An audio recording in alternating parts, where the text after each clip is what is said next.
If you're at the stage where you're just learning to fit your garments that you've sewn and you're thinking that this is just getting a bit overwhelming and too hard, don't. I want to offer you a new perspective, perhaps my unique perspective on what a professional fitting looks like compared to what a home sewing dressmaking fitting looks like, so you can apply a different, I think, perspective and attitude to what you're doing so you can get past that hurdle and make the clothes that really fit you well.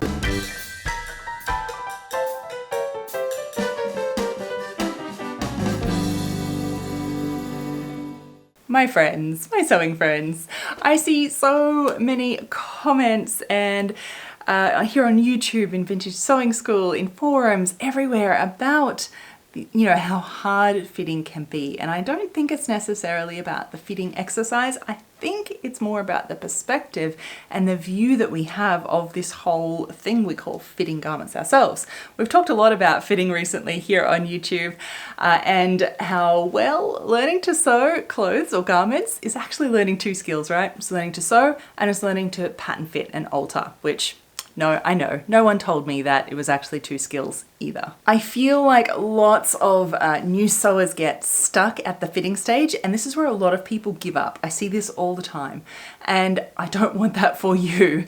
I think it's more not necessarily about what we're doing that's wrong, it's about the attitude and perspective that we have of this thing we're trying to learn. I think that makes all the difference, and through my own experience, I want to impart what I guess my view of fitting as a professional dressmaker. So I've done many things. I used to run my own vintage fashion reproduction label, and I did custom client garments from delicate couture bridal gowns to vintage restorations to one-off day dresses. And before that, I worked for many years in the bridal industry. So I've had a lot of experience at fitting all sorts of different bodies in all sorts of different types of garments as well. And I can tell you straight off, to start with, the difference of how we come into a dress fitting as a professional and versus what you see on the internet for home sewers to look at a dress fitting.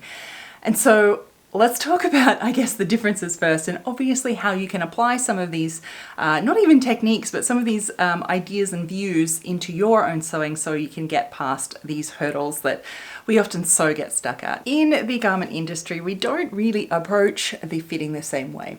So it would be really nice if they actually matched up with like the alterations you see in the pattern books and it's like perfect. It doesn't work like that. You know this, you've been there.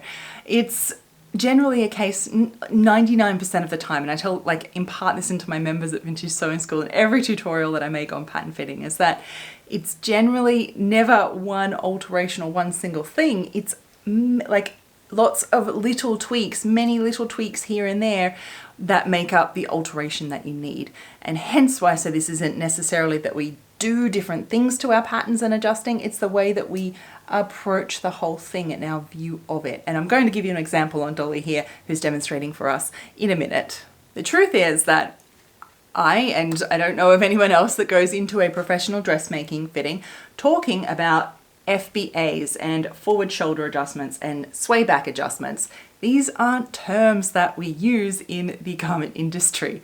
These are terms that we use for home sewing, and there is a good reason for it, to be able to basically type something into the internet, or in the old days, look up in a book and categorize something and actually find what we're looking for. I mean, as I said, that's a good reason to have certain very structured, this full bust adjustment is this, forward shoulder adjustment, a sway back adjustment. It's needed, and I'm not saying that is wrong at all. It's how we need to look up the information and start to learn at home, how we self-learn at home these days with the internet and the sewing books that we have. But the problem is that it kind of trains you to think that there's just this one thing that you're doing, and it doesn't even sort of tell you what you're doing. For instance, a sway back, a full bust, a forward shoulder, these are all body issue problems. This has nothing to do with what we're actually going to do to the garment, right? It actually tells me, as a professional dressmaker, actually no information at all of what I'm going to really do. Not no information, but not very much information at all on what actually is going to happen to my pattern, to my toile here, what I want to do. That's telling me what is maybe wrong with the body, the shape that we're looking at. And I think you can kind of see where there's a little bit of disjointment there as well. So how would we look at this? Oh, and of course, the actual real problem is never usually the actual problem that you see, because you type in pooling fabric at the back, of course, and it tells you a sway back, but pooling of the fabric pooling at the back is often a symptom of so many other different things that it could be. And that's very hard to just type into Google and find one answer, of course. So that's also where we go with, you know, the home sewing versus professional look. And so let's look at Dolly here, and let's have a look at this through, let's first of all do a home sewer, how I would look at, let's say I pinned a few things here. What would I be looking at? Adjust, like as a home sewer, what am I looking at? I'm going to look at a gaping neckline adjustment. I've got all of this, I've trying to pull in, we need more fullness at the bust here, like it's a bit too tight and the cup is too small. So I'm going to do a full bust adjustment, and I'm going to, let's see this one here. I'm going to make a sloping shoulder adjustment. And as we turn to the back, I'm going to, I'm going to do a sway back adjustment. Okay, great. That sounds like a lot of things, and that's really overwhelming. And how do I do all these? And wow. And of course, none of those actually really tell you how or where we're going to do any of these adjustments, right? And often you wouldn't even pin that many things as a home sewer. Start with one and work out from there. And there's good reason for that. As a professional dressmaker, as I said, we don't use these terms because they're really just terms about the body, not what we're doing to the garment. This is the way I would look at this alteration as a professional, coming in and looking at this. So first of all, start with the bigger things. So if we know we're going to do the cup looks too small here. So it's not necessarily that the bust line is too tight, necessarily it's the cup. So we definitely know it's the cup because I've looked at a bunch of other things and we're not how to identify each of these. This is not that video. We're going to look at like making this cup size fuller. And so I actually want to, I'll slash the pattern in, I'll, measure, and I would actually slash the pattern, how much wider I want it. But really, actually, if this bottom hemline here dips up so much, I actually see that I'm going to add more length through the bust. So where I do this adjustment, I'm going to measure out from the bottom, measure how much length, measure how much width, and then that's how much I'm going to increase the cup size for. And also, I'll take out a little bit of fullness. Here we have about 4 millimeters on the double pinned in at the neckline for this little gaping, and I'll do that as I do the full bust alteration. And then I've really noticed that the shoulder is sitting wrong, and I've identified this as the correct issue, and I'm actually going to change the angle of the shoulder line here by, again, and what I'm writing all of these down is, by 8 millimeters on the double through here. And this is my terminology. Don't worry about the actual terminology I'm using. This is just what I use. And then I'm going to change the angle and reduce this here. And then looking at the back, I can see that the waistline angle is too much fabric. No, it's not a case of darts or anything else. I've ruled out other things. I'm actually going to pinch in and lift the back waist seam through the back only and pinch in, again, measuring this amount, let's say 1 centimeter from side seam to side seam.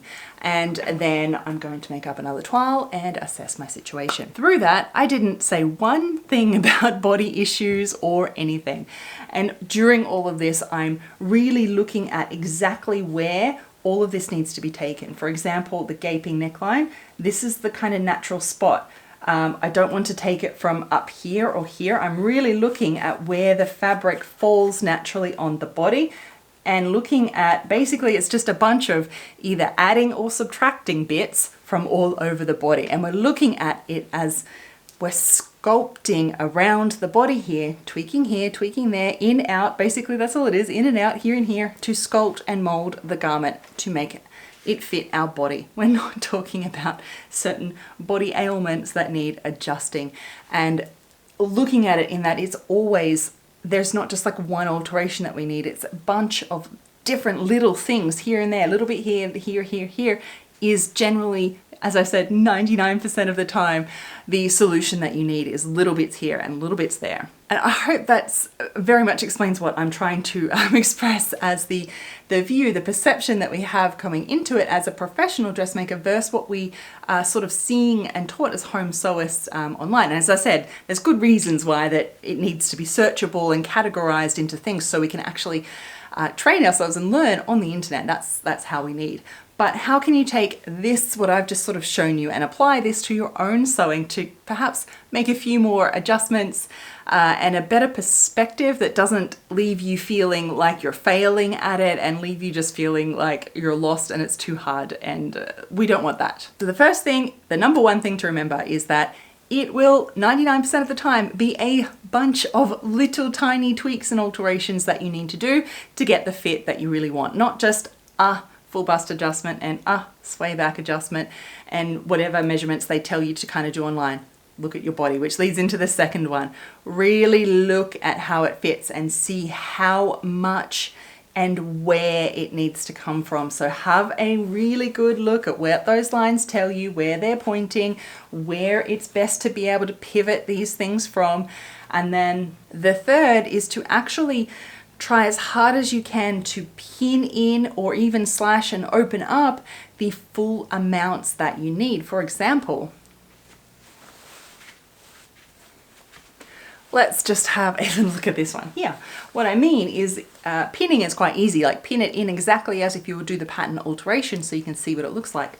Or on the flip side, slash open and just add in other fabric underneath and pin open the amount that you're planning in the spot that you're planning to actually slash and spread that pattern open so you can actually put it back on your body and see if it is the alteration that is needed, because as I said, it's often not the thing that you think. And this will really guarantee you know how much and where to make these alterations, not just what you see someone doing a tutorial on the internet. You can use that tutorial and know better how to apply it to your body, your situation, on what you're looking at with your toile, your mock-up, your muslin there. And the final view to have of fitting is that the level of mastery is never ending. We continually learn how to fit better, how to tweak, how to everything. There's sort of, you get to a point where it's good and you know the things that you should sort of do and the understanding of patterns, but the mastery level is the rest of your sewing days are spent here in this mastering this thing we call pattern fitting and adjusting. And I'm not finished learning yet, and you'll never be finished learning either. So I think coming in with that perspective really is helpful to not give up and think that you must have all of these body issues wrong with you and that it's so many alterations, there's something wrong, and clearly you mustn't be doing it right because you have to keep tweaking and tweaking and tweaking forever. No, that is everybody's journey, and I don't want you to get disheartened for that. I want to see you creating and sewing those clothes that absolutely you dream of and that fit you perfectly. With this kind of perspective, I know, I promise that you'll have a much more fun sewing journey just like I have.